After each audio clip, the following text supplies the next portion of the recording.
Magandang araw po sa ating mga kapobre at nandito po tayo sa Samar. Ito po yung aming pinaliliguan dati, itong tulay na ito. Pero dati ang tulay na ito ay kahoy pa.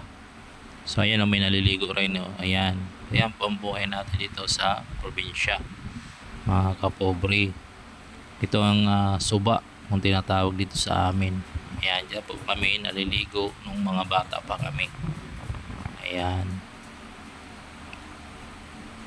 At saka dyan po din po kami nanguhuli ng mga alimango noon.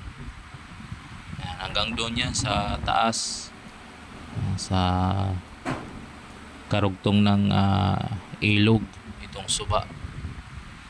Ayan, ito mga makikita natin mga puno, mga nyug yan.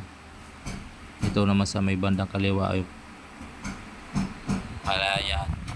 Ayan, ito po kami na dati naliligo, at saka malinis pa yan noon, kaya diyan kami naliligo noon, mga kapobre.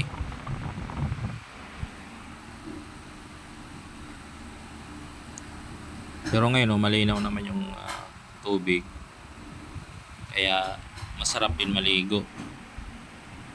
So, kaya may naliligo doon sa may tulay. Yan, yung mga palayan sa unahan.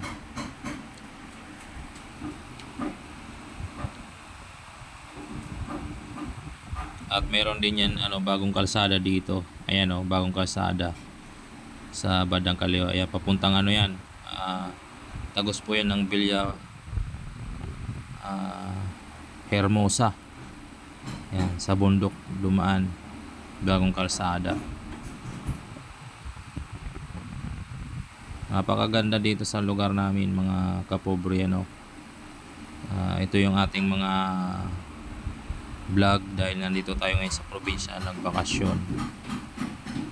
Ito may mga tanim ng mga yan, mga gulay, mga tanim. Yan, ito mga bahay dito ng mga pinsan namin. Ito palayan papunta doon sa unahan. Ito palayan di sa bandang kaliwa. Yan, ito naman papuntang dagat na, diretso palabas ng dagat. Yan, silipin natin ng konti ang dagat, papunta tayo doon sa unahan. Yan ang makikita natin, mga puno, mga nyug at saka nipa, bakawan.